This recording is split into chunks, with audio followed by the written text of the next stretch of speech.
ओम शांति। 20 जनवरी 2026 के ईश्वरीय महावाक्य। पहले सुनते हैं मुरली के मुख्य पॉइंट्स।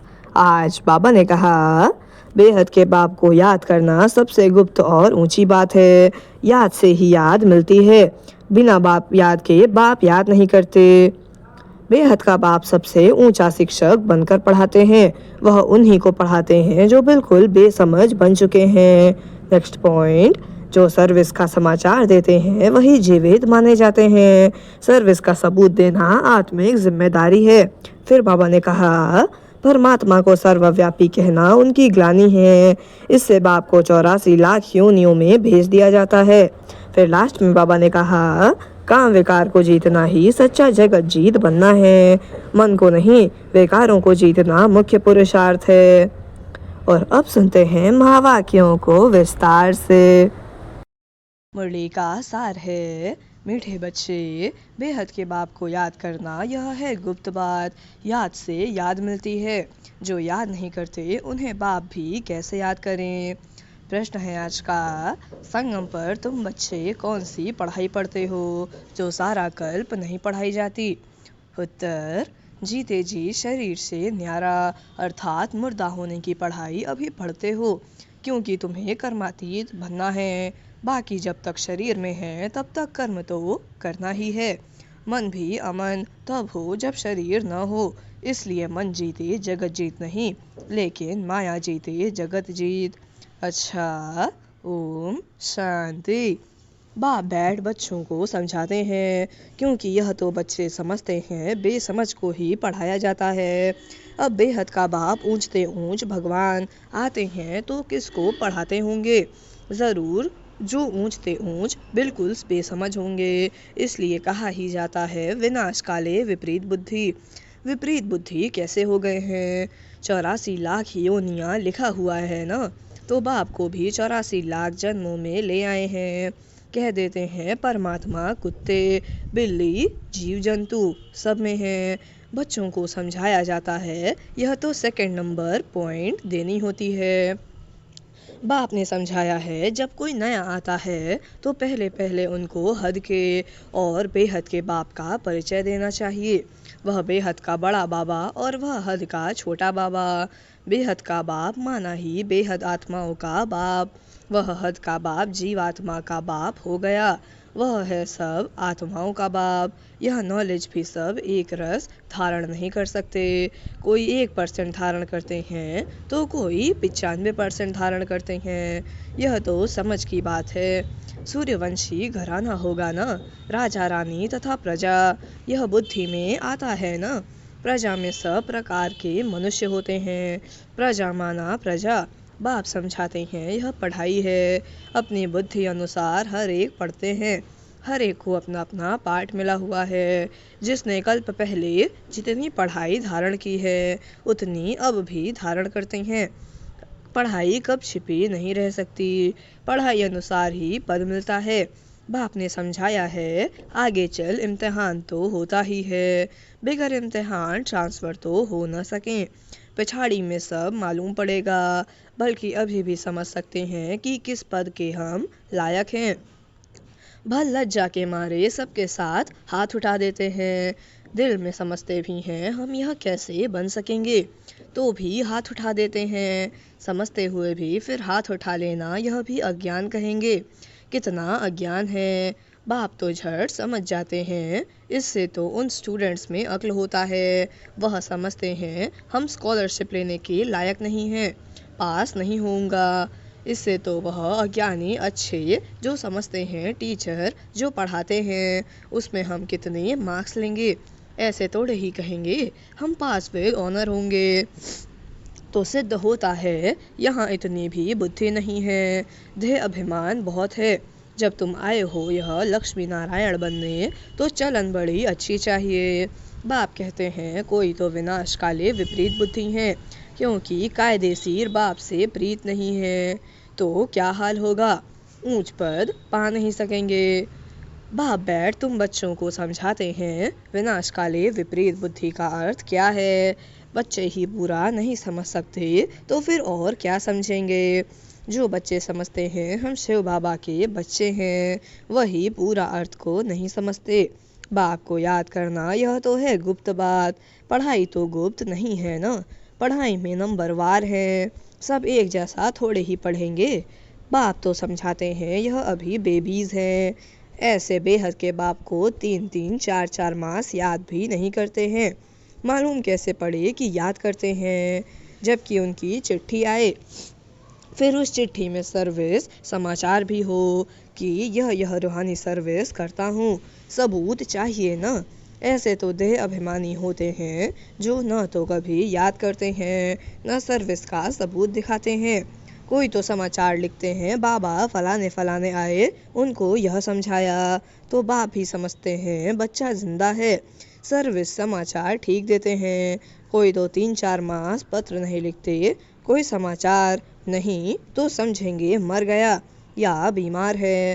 बीमार मनुष्य लिख नहीं सकते हैं, यह भी कोई लिखते हैं हमारी तबीयत ठीक नहीं थी इसलिए पत्र नहीं लिखा।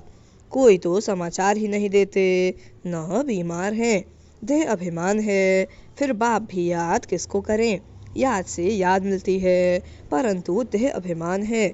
बाप आकर समझाते हैं मुझे सर्वव्यापी कह 84 लाख से भी जास्ती योनियों में ले जाते हैं। मनुष्यों को कहा जाता है पत्थर बुद्धि हैं, भगवान के लिए तो फिर कह देते पत्थर भित्तर के अंदर विराजमान है। तो यह बेहद की गालियाँ हुई ना। इसलिए बाप कहते हैं मेरी कितनी ग्लानि करते हैं। अभी तुम तो नंबरवार समझ गए हो। भक्ति मार्ग में गाते भी हैं आप आएंगे तो हम वारी जाएंगे, आपको वारिस बनाएंगे। यह वारिस बनाते हैं जो कहते हैं पत्थर ठिक्कर में हो। इतनी ग्लानि करते हैं। तब बाप कहते हैं यदा यदा ही धर्मस्य। अभी तुम बच्चे बाप को जानते हो तो बाप की कितनी महिमा करते हो। कोई महिमा तो क्या, कभी याद कर 2 अक्षर लिखते भी नहीं, देही अभिमानी बन पड़ते हैं। तुम बच्चे समझते हो हमको बाप मिला है, हमारा बाप हमको पढ़ाते हैं। भगवान उवाच है ना, मैं तुमको राजयोग सिखाता हूँ। विश्व की राजाई कैसे प्राप्त हो उसके लिए राजयोग सिखाता हूँ। हम विश्व की बादशाही लेने लिए बाप बेहद के बाप से पढ़ते हैं। यह नशा हो तो अपार खुशी आ जाए। भल गीता भी पढ़ते हैं, परंतु जैसे ऑर्डिनरी किताब पढ़ते हैं। लेकिन गीता पढ़ने व सुनाने वालों में इतनी खुशी नहीं रहती। गीता पढ़कर पूरी की और गया धंधे में। तुमको तो अभी बुद्धि में है बेहद का बाप हमको पढ़ाते हैं, और कोई की बुद्धि में यह नहीं आएगा कि हमको भगवान पढ़ाते हैं।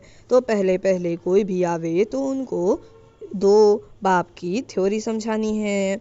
बोलो भारत स्वर्ग था ना, अभी नर्क है। ऐसे तो कोई कह नहीं सकते कि हम सतयुग में भी हैं कलयुग में भी हैं। किसको दुख मिला तो वह नर्क में है, किसको सुख मिला तो स्वर्ग में है। ऐसे बहुत कहते हैं दुखी मनुष्य नर्क में है, हम तो बहुत सुख में बैठे हैं। महल मड़ियाँ आदि सब कुछ है, बाहर का बहुत सुख देखते हैं ना। यह भी तुम अभी समझते हो, सतयुगी सुख तो यहाँ हो नहीं सकता। ऐसे भी नहीं गोल्डन एज को आयरन एज कहो अथवा आयरन एज को गोल्डन एज कहो, एक ही बात है।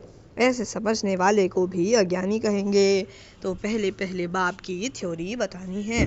बाप ही अपनी पहचान देते हैं, और तो कोई जानते नहीं। कह देते परमात्मा सर्वव्यापी है। अभी तुम चित्र में दिखाते हो आत्मा और परमात्मा का रूप तो एक ही है।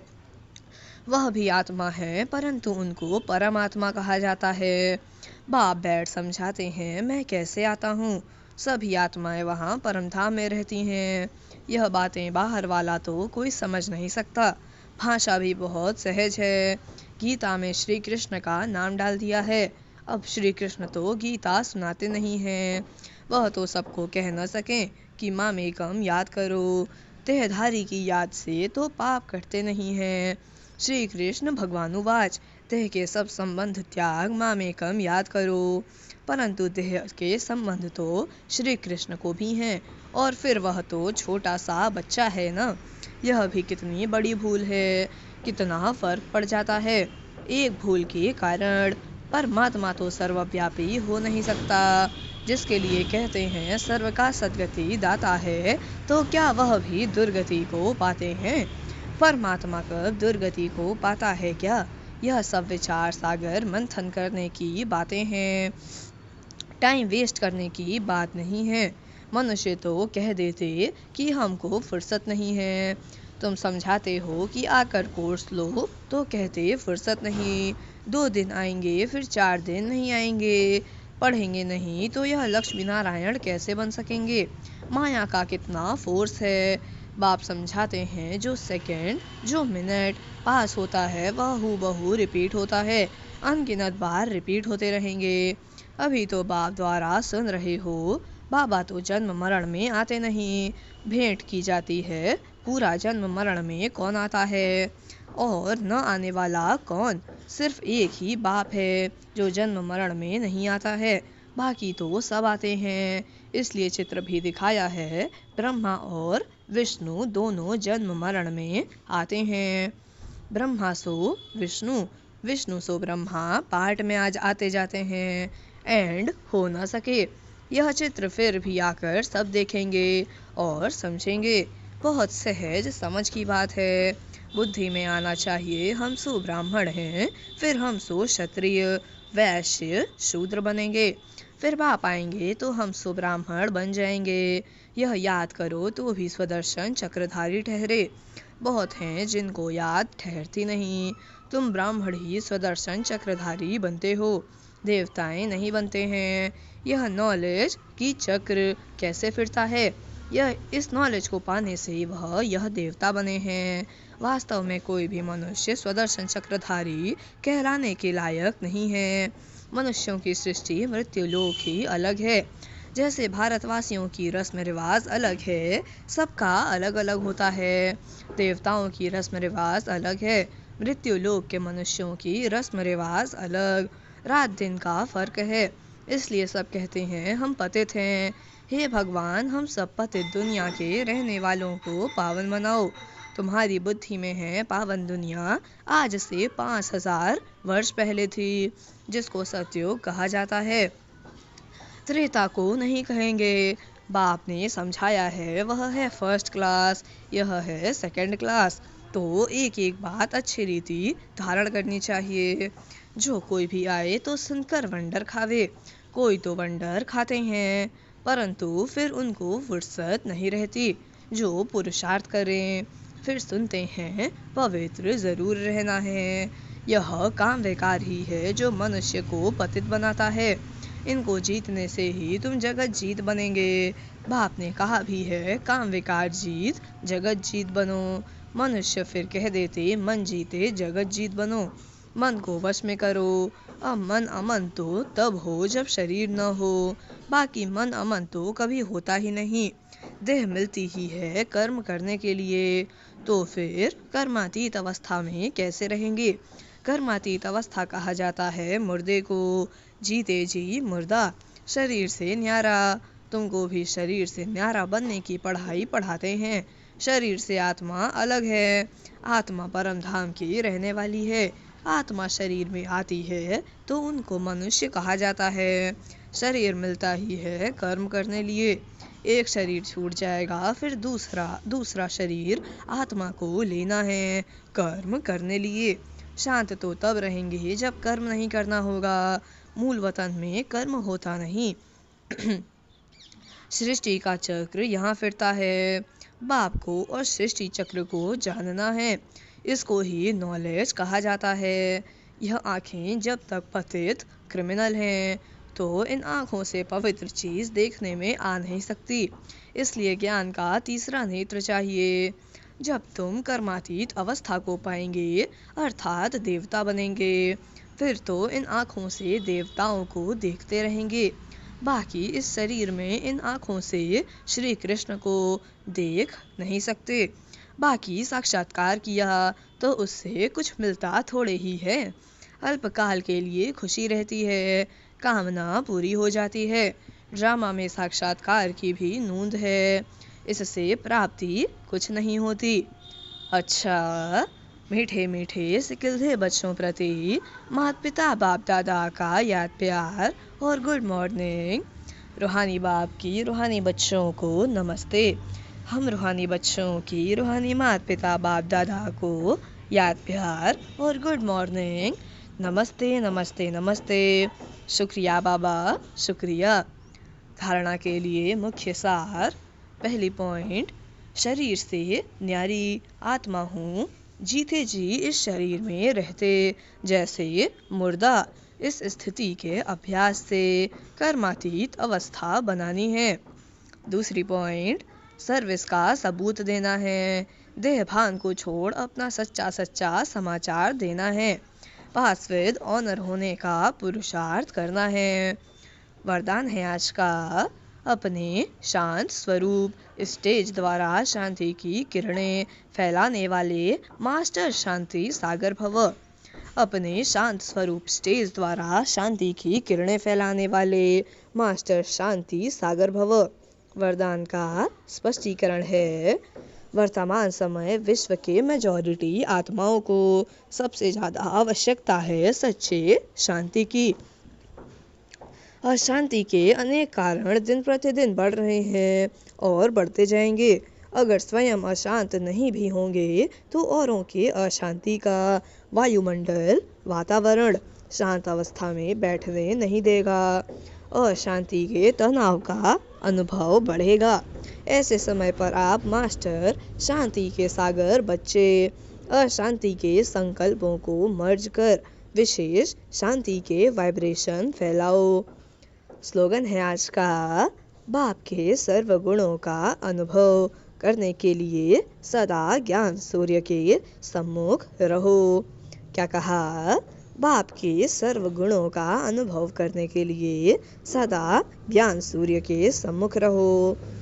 अव्यक्त इशारे, इस अव्यक्ति मास में बंधन मुक्त रहे जीवन मुक्त स्थिति का अनुभव करो। इस अव्यक्ति मास में बंधन मुक्त रहे जीवन मुक्त स्थिति का अनुभव करो। अभी समय की बचत, संकल्पों की बचत, शक्ति के बचत की योजना बढ़ाओ। जितना बिंदी रूप की स्थिति होगी, शक्ति के बचत की योजना बनाकर बिंदी रूप की स्थिति को बढ़ाओ। जितना बिंदी रूप की स्थिति होगी उतना कोई भी इविल स्पिरिट व इविल संस्कार का फोर्स आप लोगों पर वार नहीं करेगा। आप भी उनसे मुक्त रहेंगे और आपका शक्ति रूप उन्हों को भी मुक्त करेगा। अच्छा, ओम शांति।